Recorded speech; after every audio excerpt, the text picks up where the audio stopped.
Cumprimento a igreja com a paz do Senhor. Motivo de alegria mais uma vez estarmos aqui, meus irmãos, juntamente com essa amada igreja. Estivemos ali na obra missionária nesse final de semana. Foi uma bênção estarmos ali. E em ocasião oportuna nós vamos falar um pouco mais do que Deus tem realizado naquele lugar. Estivemos com o evangelista Alex, o evangelista Alceu e também o nosso diácono irmão Domingos esteve conosco. Foram cultos abençoados por Deus. Convido a igreja a abrir a Bíblia em João capítulo 16, verso 13 em diante. Enquanto os irmãos encontram, quero também comentar com a igreja que sexta-feira à tarde haverá um batismo. Os irmãos prestem atenção, um batismo de 4 pessoas na modulada. Amém? 5 pessoas. Aumentou. O irmão Edenilson me disse que era uma, mas quando a boa notícia, ela é divulgada, Deus vai tocando em outros corações. Então são 5 pessoas ali. O trabalho que os irmãos estão fazendo não é vão, mas tem resultados. E louvamos a Deus pela vida do irmão Edenilson e de toda a equipe que tem auxiliado naquele trabalho ali. João 16 e 13 em diante diz assim: porém, quando vier o Espírito da verdade, ele os guiará em toda a verdade. Ele não falará por si mesmo, mas dirá tudo o que ouvir e anunciará a vocês as coisas que estão para acontecer. Ele me glorificará, porque vai receber do que é meu e anunciará isso a vocês. Tudo que o Pai tem é meu, por isso eu disse que o Espírito vai receber do que é meu e anunciar isso a vocês. Amém? Pode tomar os vossos assentos.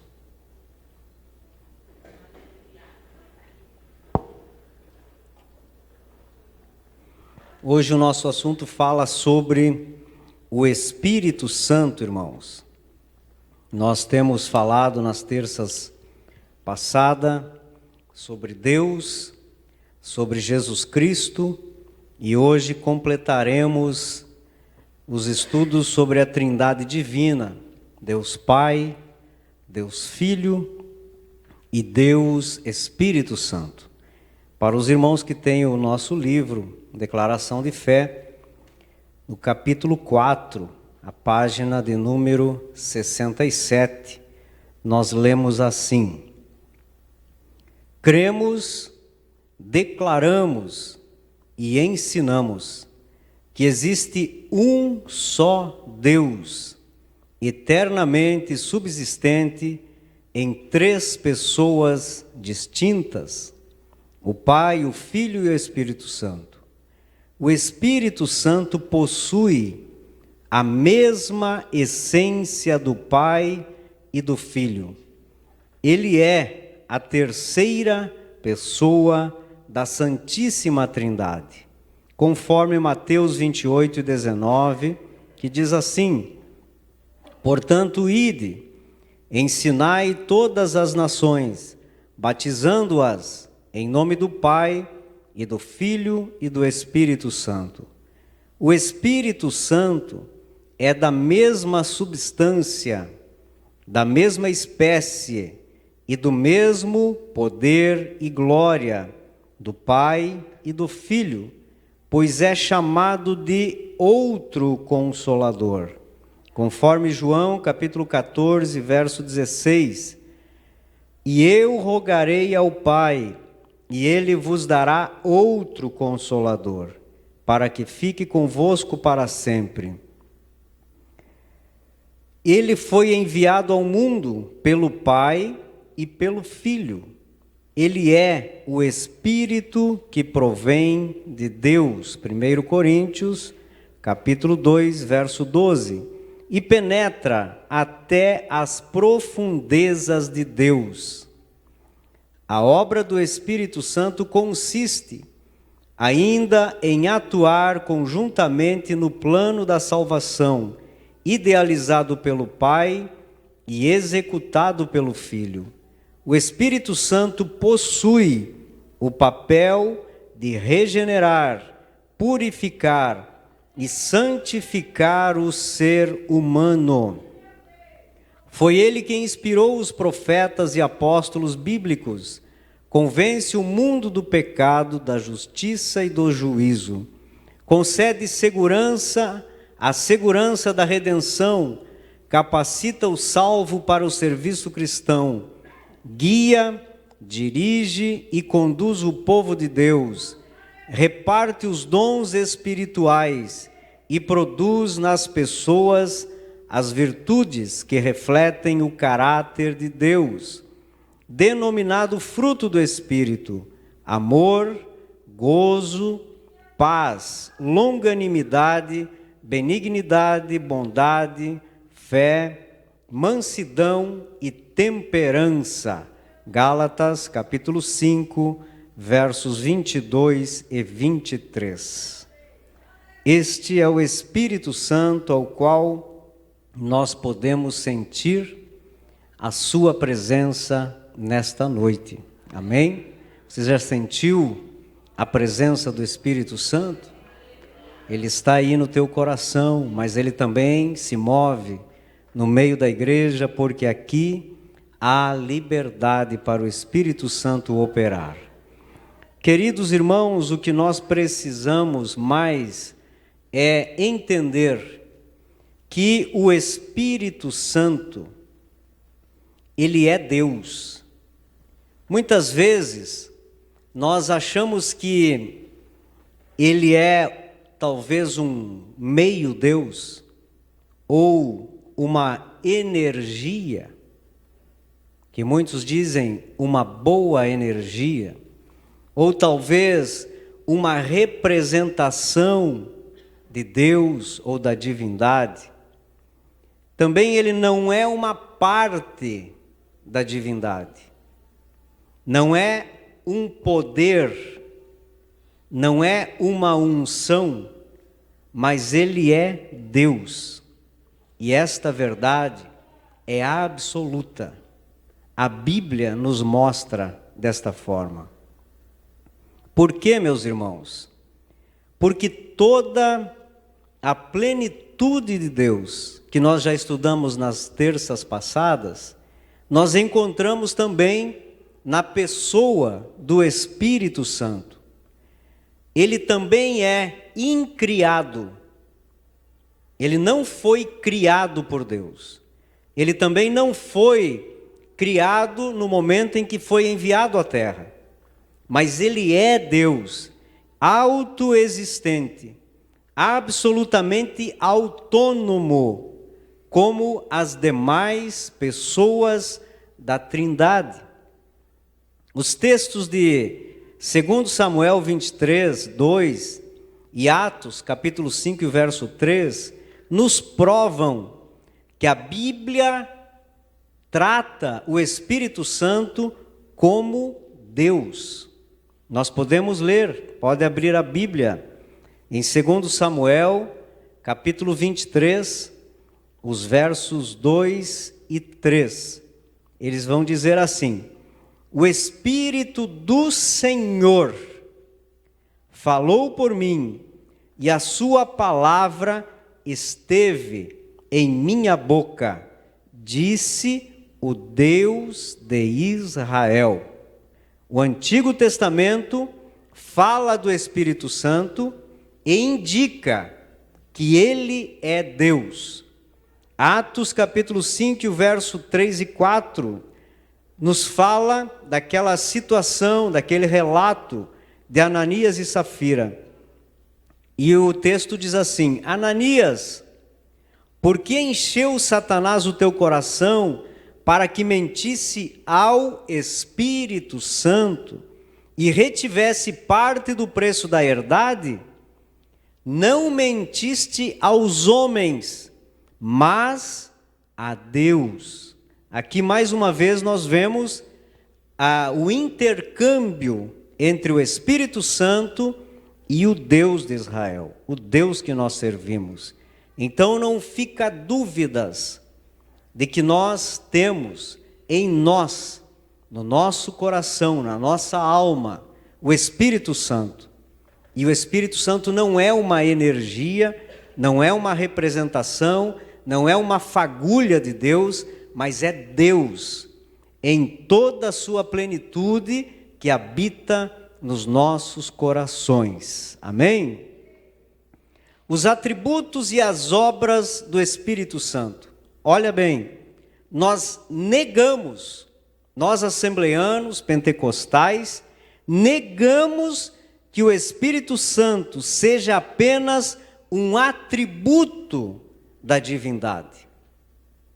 Porque muitas vezes as pessoas querem entender e até falar, tentar convencer os demais de que o Espírito Santo é um atributo divino. Mas não, ele é uma pessoa, porque a Bíblia nos mostra que o Espírito Santo produz os mesmos atributos do Pai e do Filho. Nas terças passadas nós falamos dos atributos tanto de Deus, que existem textos que provam que Deus é onisciente, onipresente, onipotente, eterno, o Filho da mesma forma e o Espírito Santo também. A onisciência do Espírito Santo nós encontramos na primeira carta de Paulo aos Coríntios, capítulo 2, versículos 10 e 11, que está escrito assim: mas Deus nolas revelou pelo seu Espírito, porque o Espírito penetra todas as coisas, ele sabe tudo, assim como Deus e assim como o Filho. Ainda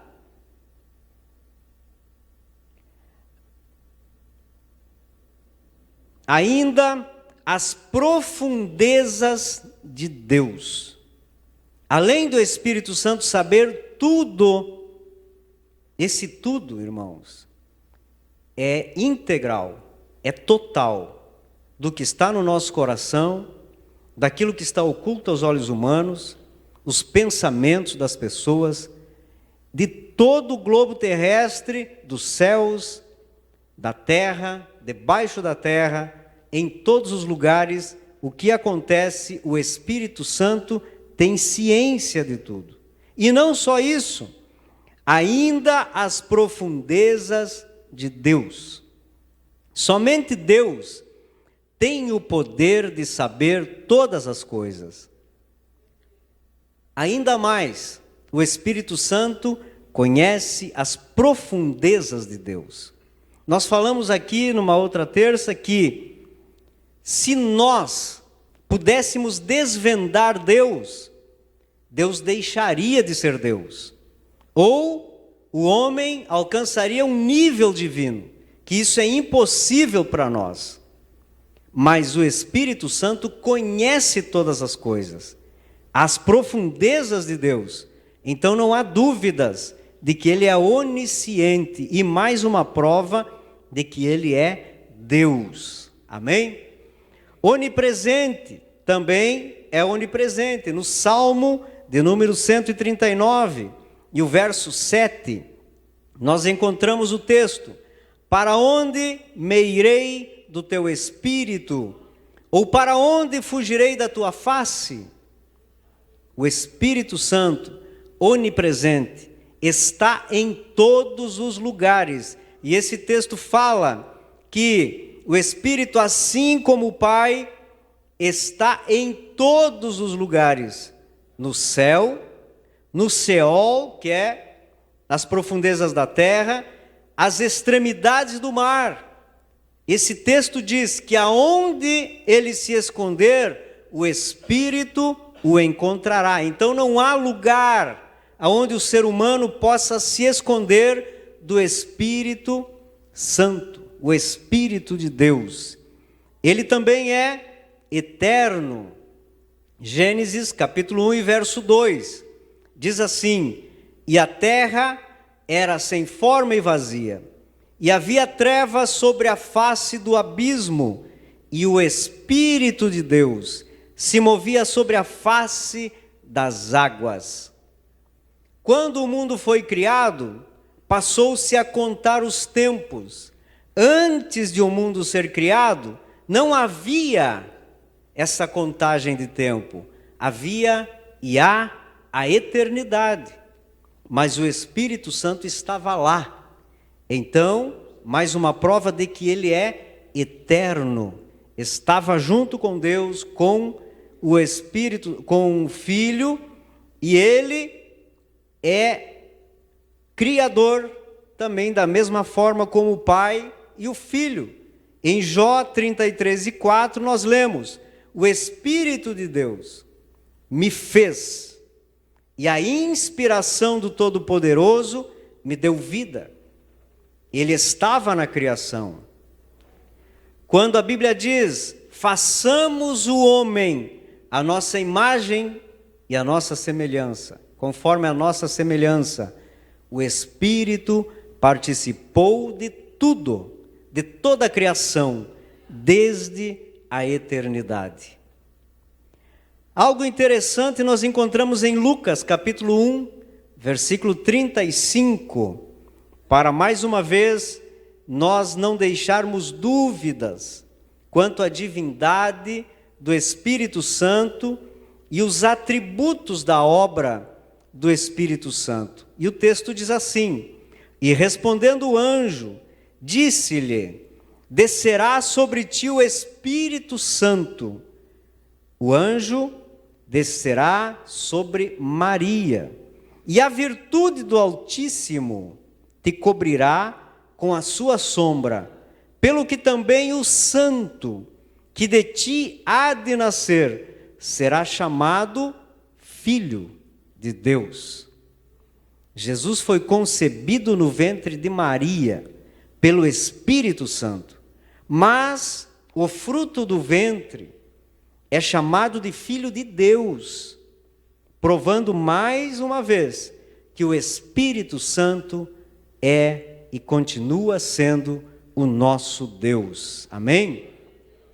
O Espírito Santo participou de vários acontecimentos que estão registrados na nossa Bíblia, na palavra de Deus.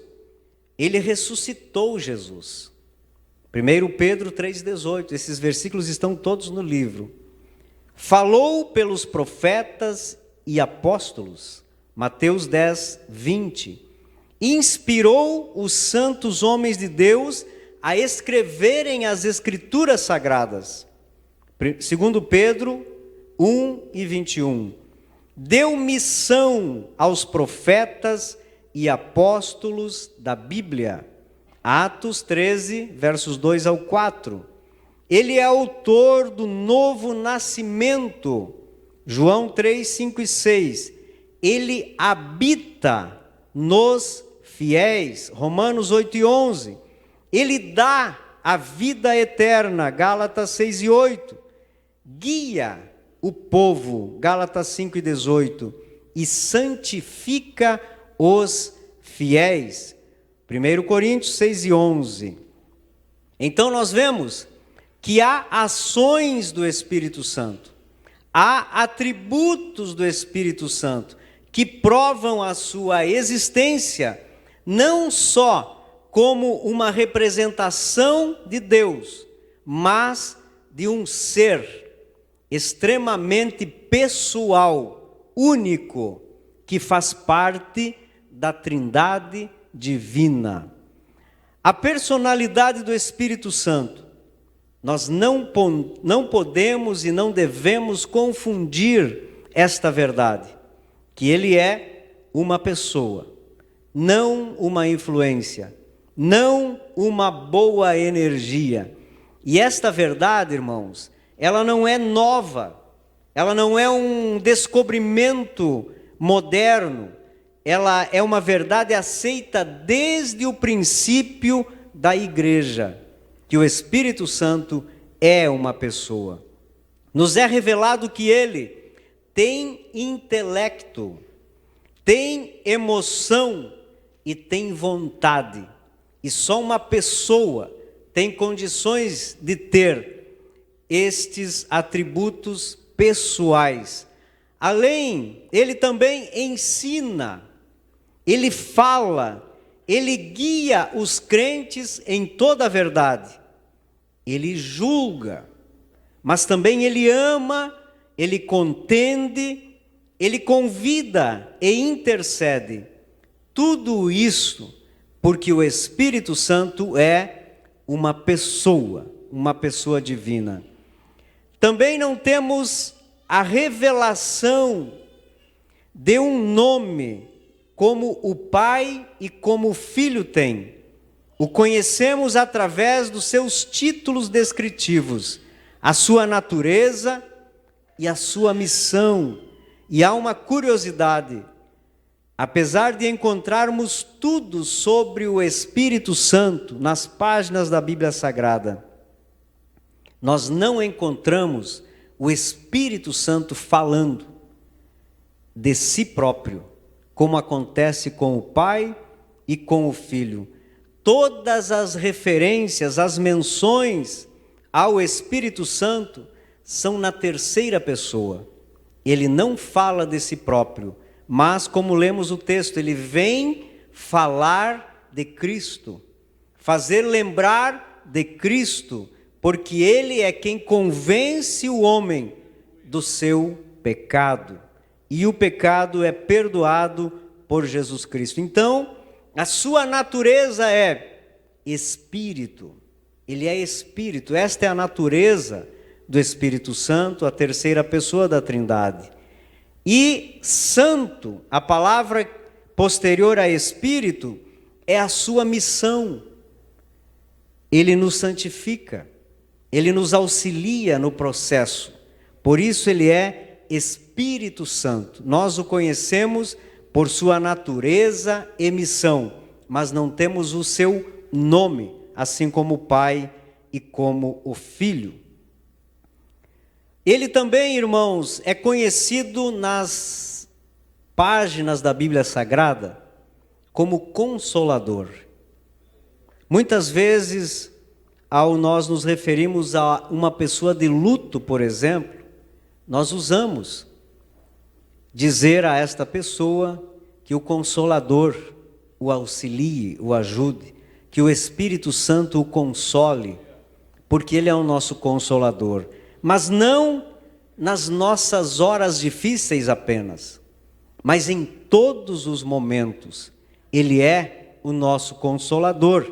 O termo original grego para esta palavra é parácletos ou paracletos, que quer dizer defensor, advogado, intercessor ou auxiliador.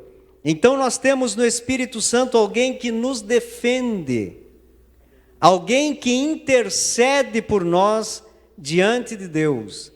Ele é o nosso advogado para nos auxiliar nos momentos difíceis, nas acusações do diabo contra a nossa vida. E nos auxilia para que nós não pequemos contra Deus. Nos auxilia quando nós pecamos contra Deus também, porque ele nos ajuda, nos fortalece nas horas difíceis e nos defende diante de Deus. Ele é o nosso advogado. Jesus indicou o Espírito Santo como paracleto à igreja, a nós que somos membros da igreja, que foi enviado pelo Pai em nome de Jesus.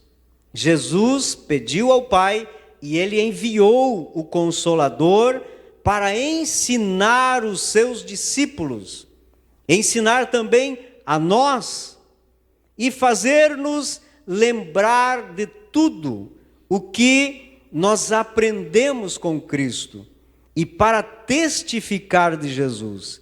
Os discípulos haviam ouvido muitas coisas de Jesus.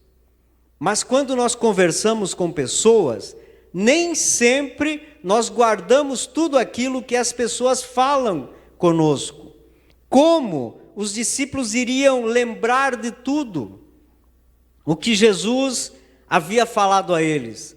Então o Espírito Santo, Paracleto, ele veio e fazia-os lembrar daquilo que Jesus havia falado a eles e testificava de Jesus a eles. E assim acontece conosco.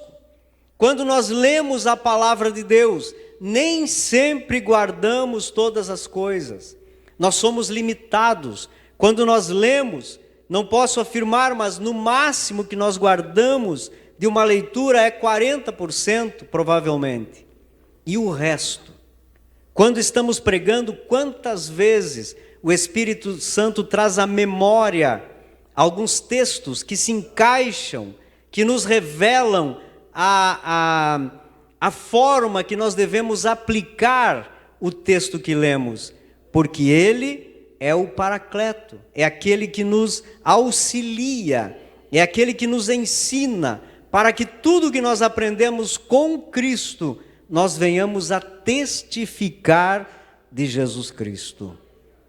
Por isso, o crente tem poder para vencer, porque o Espírito Santo está nele. O Espírito Santo o auxilia.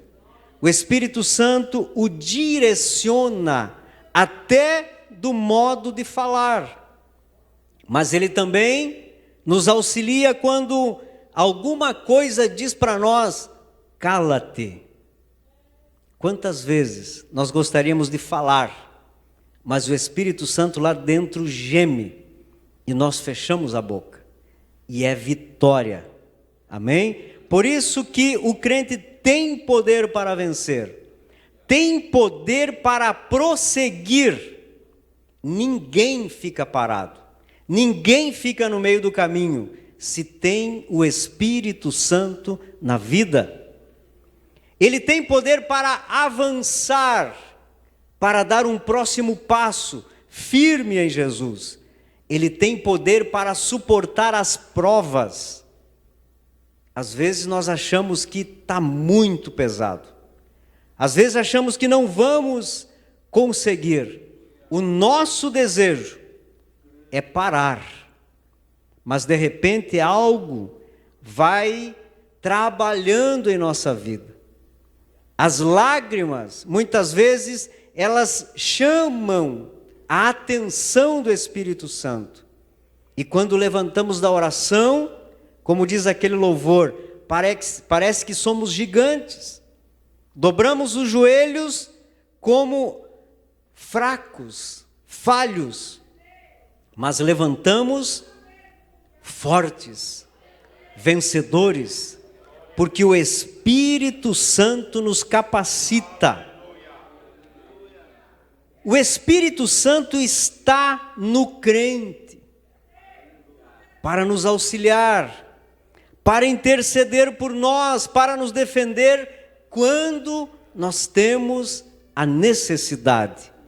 Então, queridos, não abandone o Espírito Santo. Muitas vezes nós vemos pessoas que aos olhos humanos parecem poderosas, falam línguas, gritam, choram, mas não conseguem ter uma sequência. São intensos em alguns momentos, mas não suportam 45 minutos aqui ouvindo a palavra do Senhor e se alimentando. O Espírito Santo, irmãos, ele não é de momento, mas ele é de morar. Ele não visita, ele reside. E se ele reside, nós temos que ter equilíbrio, constância. Nada para o crente que tem o Espírito Santo na sua vida. Se tem culto, eu vou lá. Eu não vou esperar para o domingo para me alegrar. Eu estou alegre. E eu vou para o culto para adorar. O Espírito Santo nos impulsiona a isso. Então, aqueles que trocam um culto por qualquer outra atividade, entristece o Espírito Santo.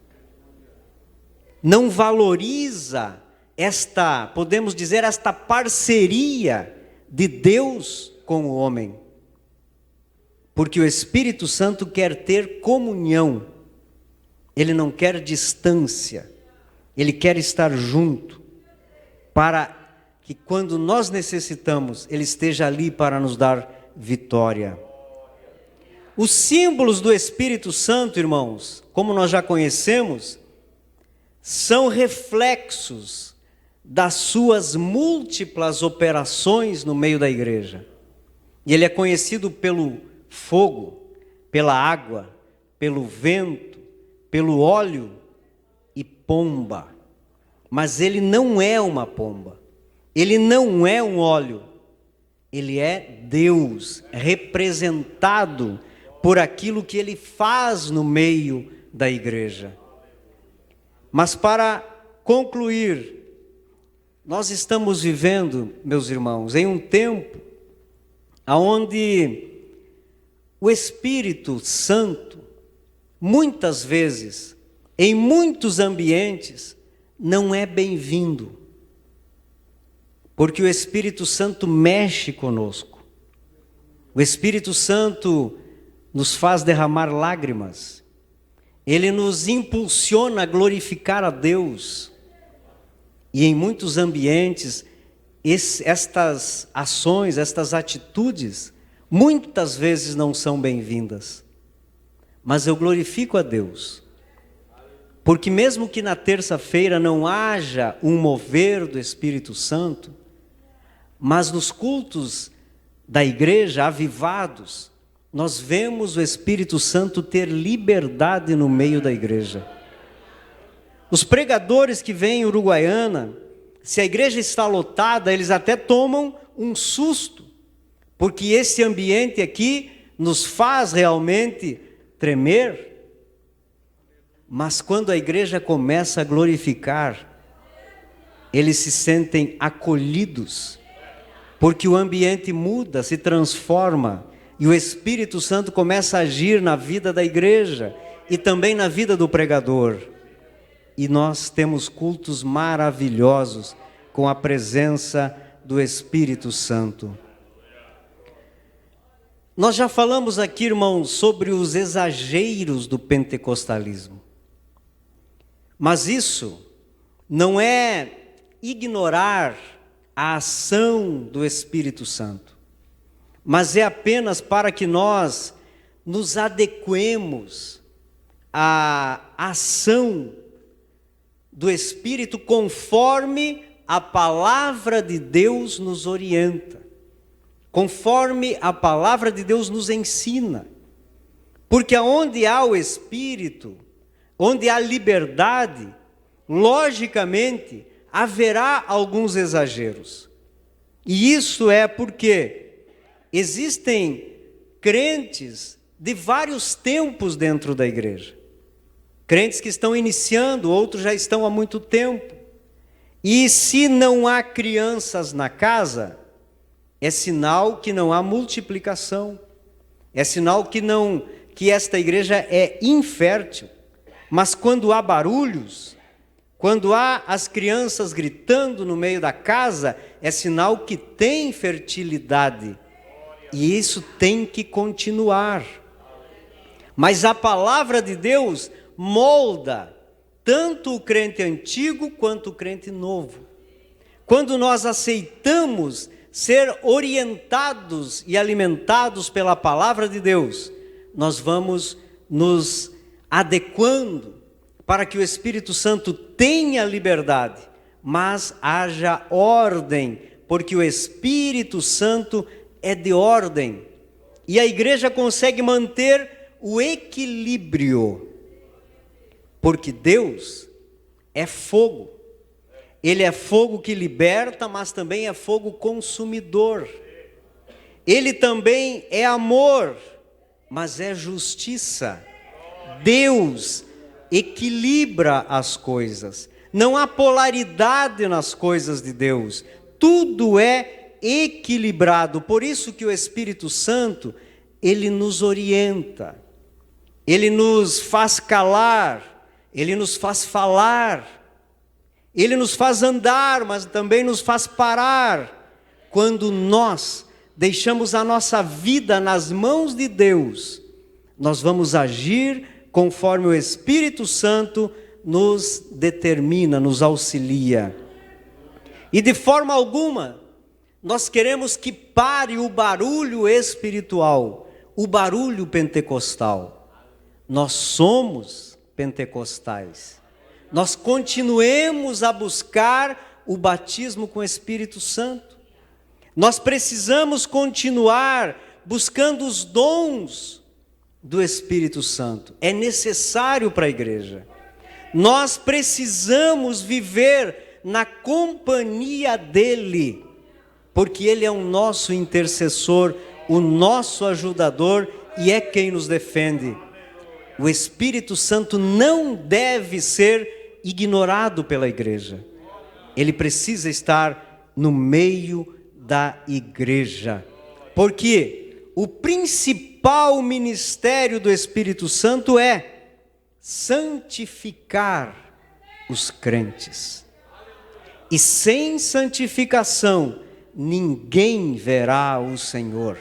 Se é Ele quem nos santifica, nós precisamos dEle, manter Ele, os nossos corações aquecidos pelo Espírito Santo, para que Ele continue fazendo a obra de regeneração em nossa vida, porque nos acompanha desde o início, desde o novo nascimento, passando pela regeneração, continua conosco até o final, para que nós nos oriente na busca por uma vida santa, por uma vida agradável a Deus, para que possamos servi-lo, trabalhar na sua obra com intensidade. E essa intensidade não é humana, não deve ser humana, mas incentivada, influenciada, inspirada pelo Espírito Santo de Deus. Porque é Ele que testifica com o nosso espírito que somos filhos de Deus. Se somos filhos de Deus, é Ele quem produz em nós esta certeza. É Ele que produz em nós esta verdade e que garante a nós, o nosso coração, que nós estamos salvos, com os nossos pecados perdoados em Cristo Jesus. 1 Tessalonicenses capítulo 5, verso 19 a 21 diz assim: não extingais o Espírito, não desprezeis as profecias, examinai tudo, retende o bem, retende o que é bom. Não despreze, igreja, o Espírito Santo. Talvez nós estejamos falando tanto em ganhar almas, mas parece que não temos vontade. Será que não é falta do Espírito Santo agindo em nossa vida? Porque se o Espírito Santo agir, nós não ficaremos parados, não cruzaremos os braços, mas iremos em busca das almas perdidas. E eu rogo a Deus que nos encha do Espírito Santo, que nos motive para que nós façamos e cumpramos a obra do Senhor, para que o nome do Senhor seja glorificado. Quando orar, lembra que quem leva a tua oração até Deus é o Espírito Santo. Mesmo que nós não tenhamos palavras bonitas, e não há necessidade, mesmo que nós não tenhamos palavras suficientes, Ele sabe o que está no nosso coração e leva diante de Deus, em nome de Jesus, aquele que é o mediador entre Deus e os homens. Por isso o Espírito Santo não pode ser ignorado, não podemos jogá-lo fora da nossa vida, fora da igreja. Um culto sem a ação do Espírito Santo, ninguém tem vontade de ficar. Mas quando o Espírito Santo opera, nós saímos daqui renovados, inspirados, fortalecidos, e o nome do Senhor é exaltado. Amém? Se coloca de pé, e enquanto o grupo vai louvar a Deus com aquele corinho, Espírito Santo, eu gostaria de convidar a igreja, aqueles que não são batizados com o Espírito Santo, vamos colocar em prática, irmãos, o que aprendemos hoje. Aqueles que são batizados, mas estão buscando dons espirituais, venham aqui na frente, vamos clamar a Ele, porque Ele está neste lugar. Eu não gosto de dizer Deus vai batizar, Deus vai fazer, mas se a nossa fé for suficiente, Ele vai fazer sim. Se você tem fé, se você está buscando o batismo com o Espírito Santo, se você está buscando dons, se você está buscando santificação, Ele está aqui para nos auxiliar nesta noite. Enquanto o grupo louva, você vem até aqui. Os obreiros podem descer para impor as mãos sobre os irmãos com fé. E o Senhor Jesus vai batizar nesta noite para a glória do nosso Deus.